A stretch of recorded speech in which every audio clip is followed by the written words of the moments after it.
Welcome viewers, I'm Ranjit from Great Online Training. I'm an R programmer and hope you are enjoying the lecture series where we are learning R and SAS interchangeably. So if you have not watched the previous video, please do that. You can find the link in the description, or you can also visit the YouTube channel and you can find the video in the video section, right? And we are also running the paid courses, so for that you can visit our website www.createonlinetraining.com, right?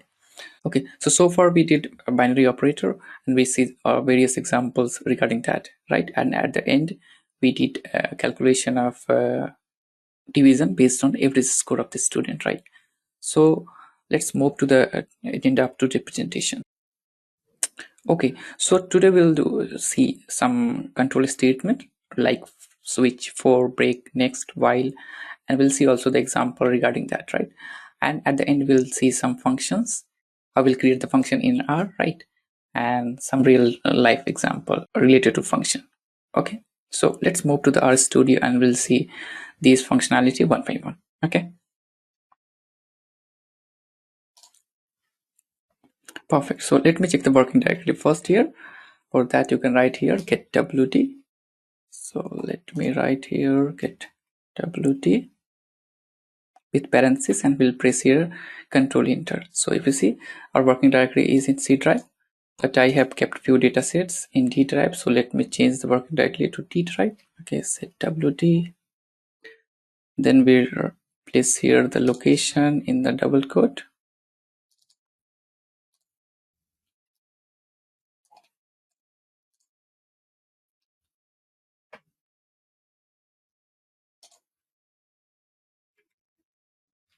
Perfect. And now we'll change the backward slash to forward slash. Okay, let me run this. Let me check the working directory once again. Forget WD. Perfect. So it is in D drive. So now we'll see one by one the control statement, right? So first we'll see the switch statement. So basically the control statements is used to control the flow of the program, right? If you wanted to avoid the infinite loop, right? So we'll apply some looping conditions to break that, and these are used to input the data sets or maybe do a particular sort of functionality, right? So it based on the scenario. Okay, so first of all we'll see the switch statement. So let me write here the general condition for switch statement. Switch.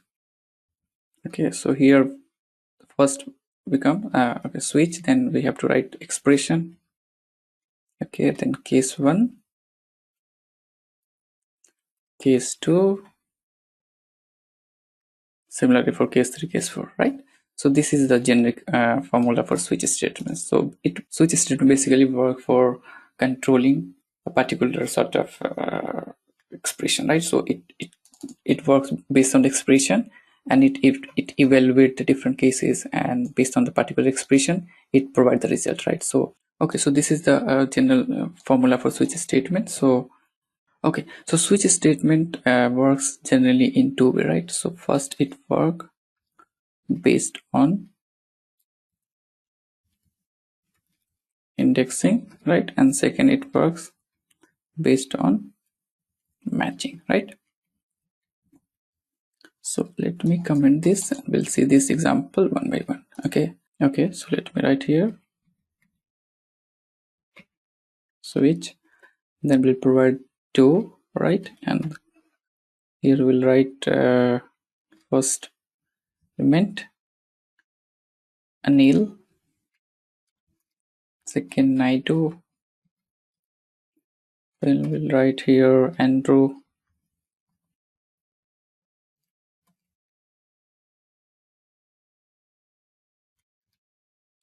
Zia. Okay, so what I'm doing, I'm just creating the cases here. So this is case 1, then case 2, then case 3, and then case 4, right?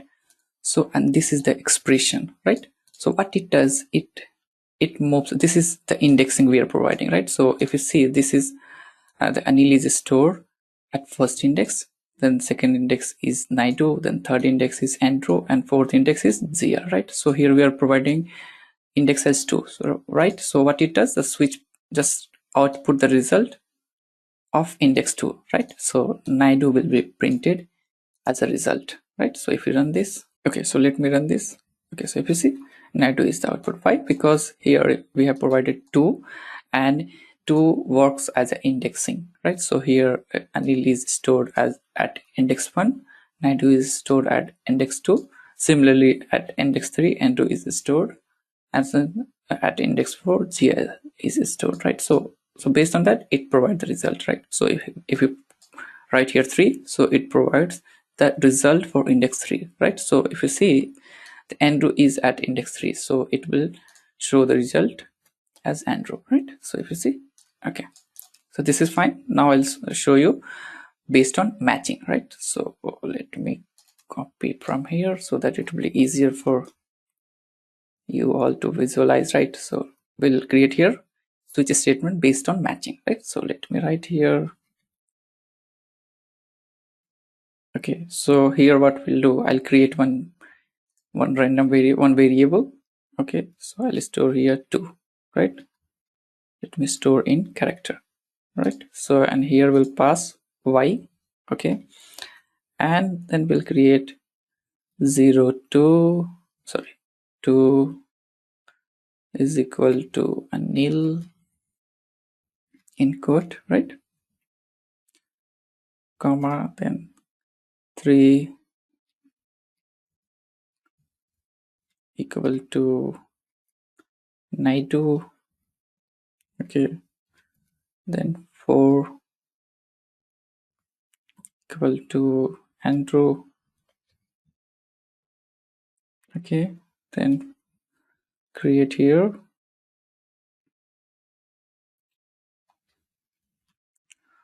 5 equal to Zia, okay.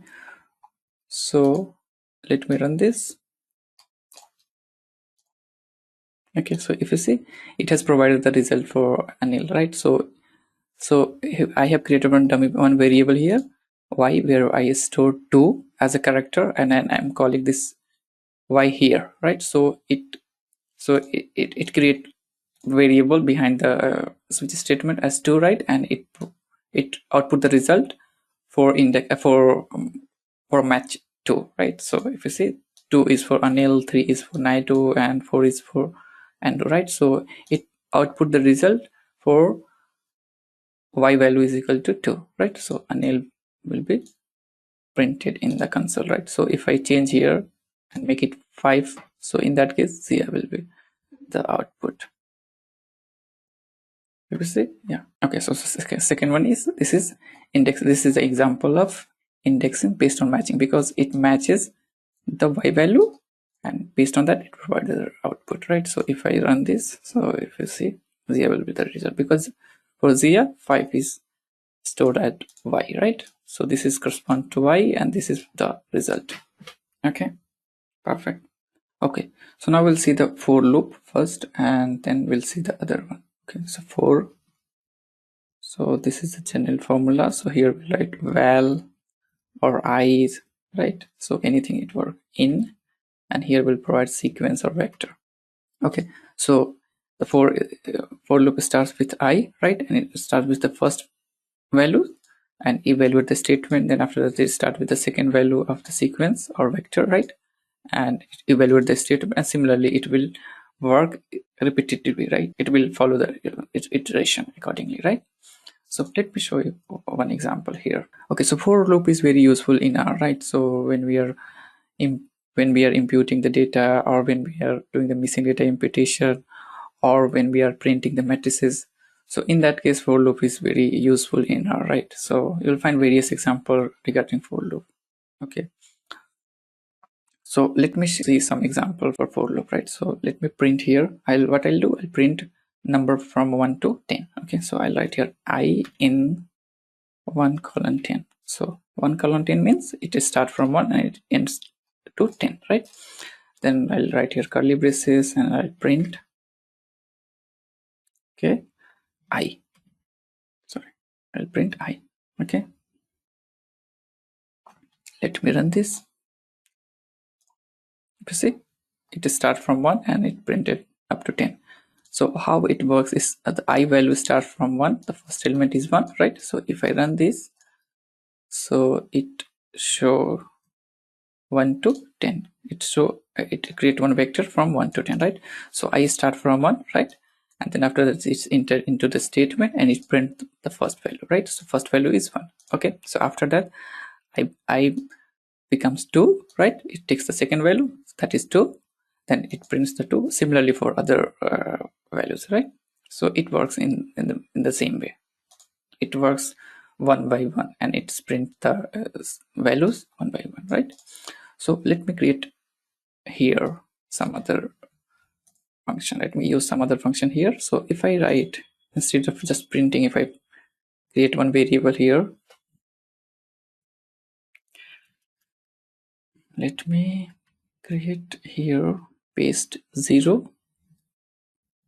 Okay, and here I'll concatenate. The value is, okay,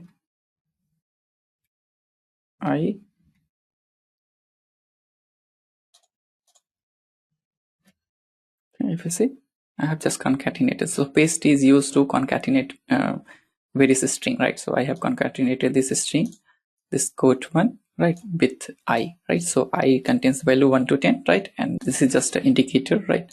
And it remains same because there is no variable here, right? So this is just a text string, and this is the variable that takes value from 1 to 10, right? So it looks nice, right? So let me create another function here. Maybe I'll create, so far we saw the example based on numeric value, right, or integer. Now I'll create one vector of character, and based on that I'll use the for loop. Okay, let me create one vector of character type, right? So let me create here A, then B, then C, and here D. Okay, then here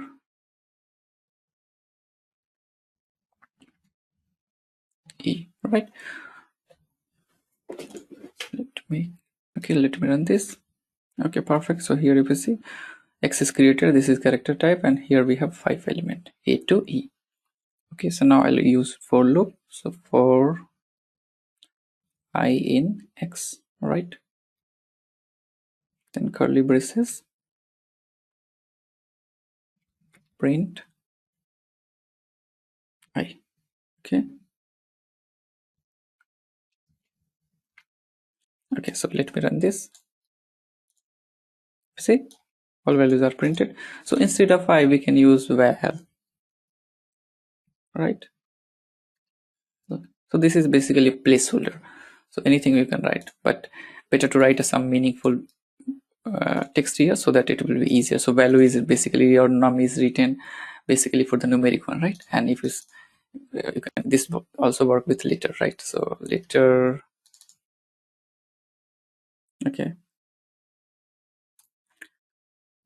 the same result. Okay, so this is just a placeholder, so better to write here some meaningful name, right?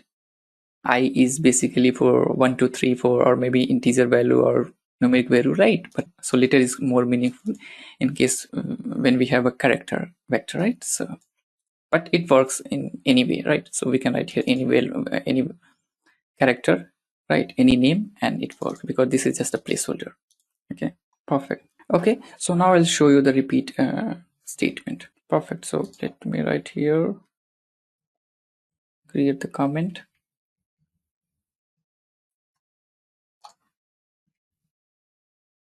Okay, and here we have to provide the statement, right? So repeat basically initiate an infinite loop right from the start, and these are not commonly used in statistical analysis or data analysis application, right? But there are other application as well, like if you wanted to generate a random number, in that case repeat is very useful. Or you wanted to create a loop for a very large iteration, so in that case repeat is very useful. But repeat is basically used with other statements, right? So other control statement like break, right? Because if you wanted to use the repeat, and if you are not breaking, then it will iterate infinitively and your system will crash. It is advisable to use repeat statement with break, right? Okay, so let me show you one example here.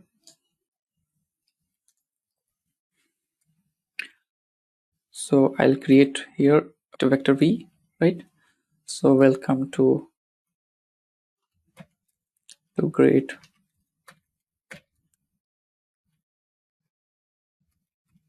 Okay, I'll create one variable here. Okay, now I'll use the repeat statement. Repeat. Okay, now I'll here print v, right? So if I run this chunk of code, so it print the variable vector v infinite time. Let me run this, and I have to close the system. I have to stop here somewhere, otherwise it run infinite time, right? So let me create the first vector v and then vector x. Okay, so if you see, it is creating infinite time. Let me stop here. Okay, so if you see there, it has created a whole lot of times, right? But it is advisable to use break statement when we are using repeat, right? So here, okay, so let me write here x is equal to x plus 1, right? So I'm creating one variable here x, so that based on that condition, we'll stop the loop, stop the iteration, right? And here I'll write if condition, if x greater than 5, right? Curly braces and then break.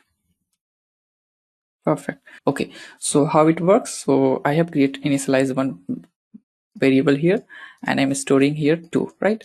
So in first iteration, the value of x is 2 here, and the loop enters, the repeat loop enters, and it print v, right? Then it reaches to here, right? Because R works in sequence wise, so it enter here. So the initial value of x is 2, so 2 plus 1 is 3, right? So now x become 3, and then it tests the condition, if condition here. So x is 3, it is not greater than 5, so this will not work, right? So this will not trigger. Okay, now so in second loop, so in second it entered into the loop here, right? And it print the vector v, right?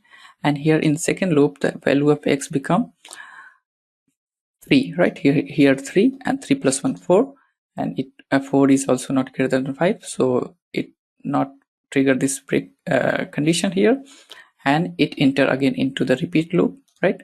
And it print the vector v again, so 3 times it had printed, and it enter here, and here 4 plus 1 5, and 5 is not greater than 5, so now it will print 4 times in total, right? So let me print this, see. Okay, now I'll show you the while loop.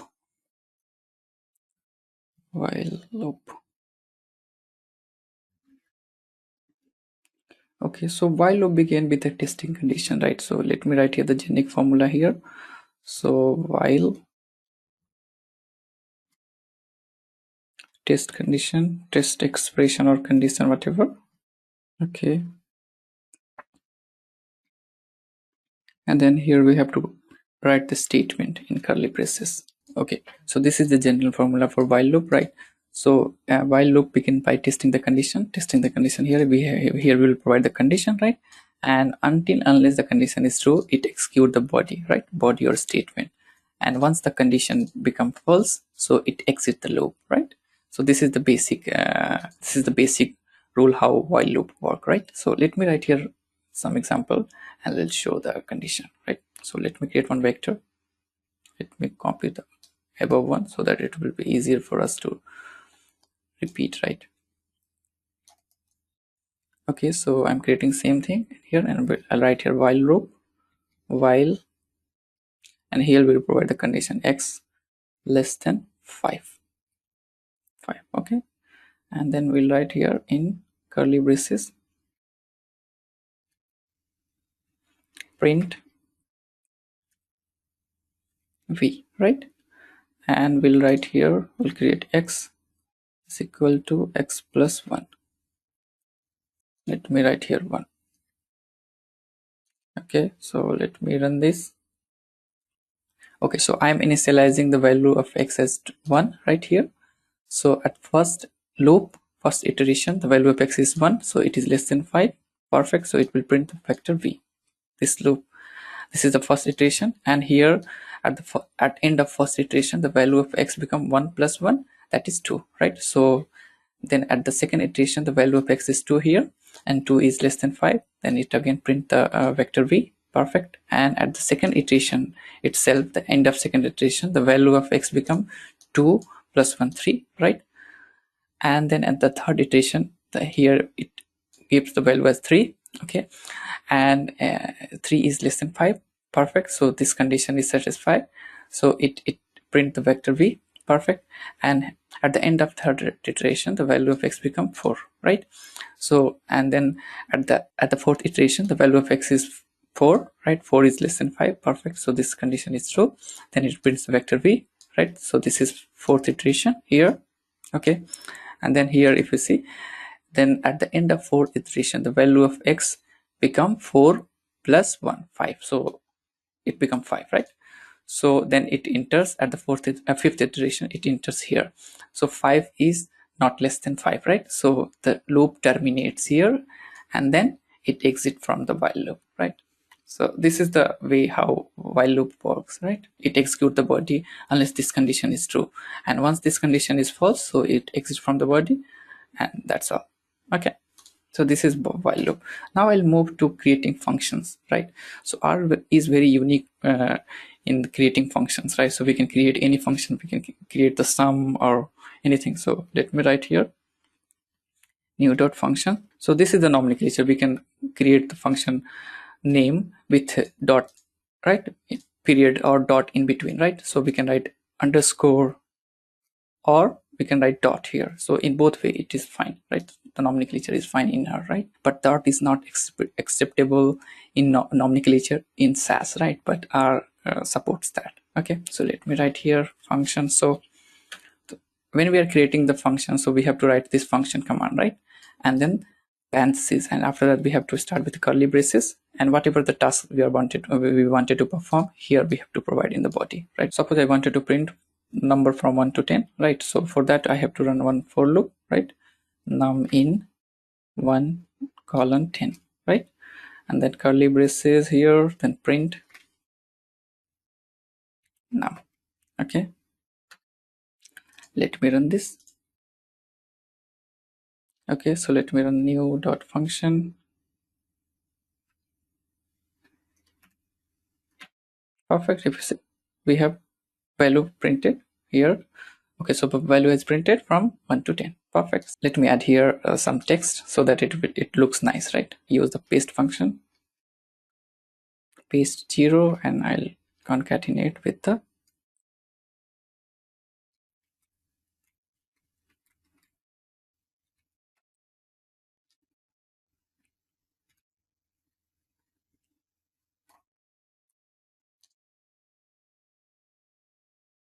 perfect. So this looks nice. While of num 1, 2, 3, and 4, right? So I'm concatenating this text right before the actual values, right? Now I'll create a function to sum 3 number. So function to add 3 number.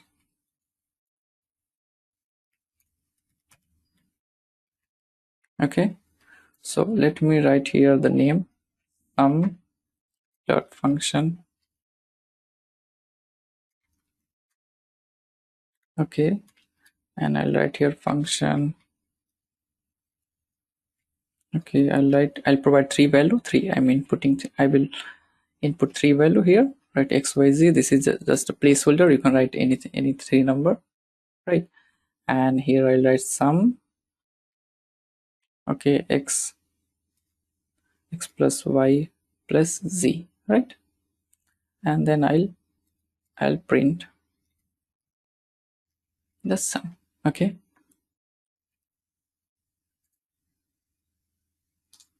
perfect. So I'm summing 3 numbers, and I'm storing in variable sum, and I'm just printing that. Perfect, right? So let me run this. Okay, if you see, sum function is created here. function is created here. If you wanted to see that, so just click here, so it will show the real function. For calling a function, we have to write the name first, sum.function, okay, and here we have to provide 3 number, right? So x is equal to 1, x is equal to 1, y is equal to 2, and then z is equal to 3, right? So let me run this. Perfect. So sum is 6. We can also call the function without xyz, right? Because it works as a placeholder. The first value is for the x, so without providing xy or z, right? So it assumes first value is for x, right? Then second is for y, and third is for z, right? So without writing xyz, we can also call the function. Okay, so if you see here, so let me create one function for creating the averages, right? So let me write here average or mean, whatever. Okay, so let me write here avg function. Then what I have to do, I have to just divide by 3, right? And let me write avg so that it will be easier. Or what we can do, we have to just sum, and here we'll have to provide by 3, we have to divide by 3. Okay, let me run this. Okay, so let me call this function avg. Okay, and here we have to write 1 2 1 2 and 3.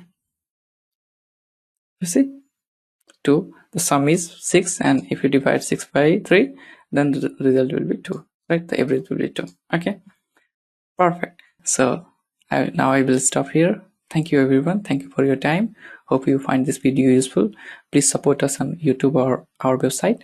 Okay, we are also running the paid courses. For that, you can visit our website www.createonlinetraining.com. So please provide your feedback or comment if you have any in the comment section.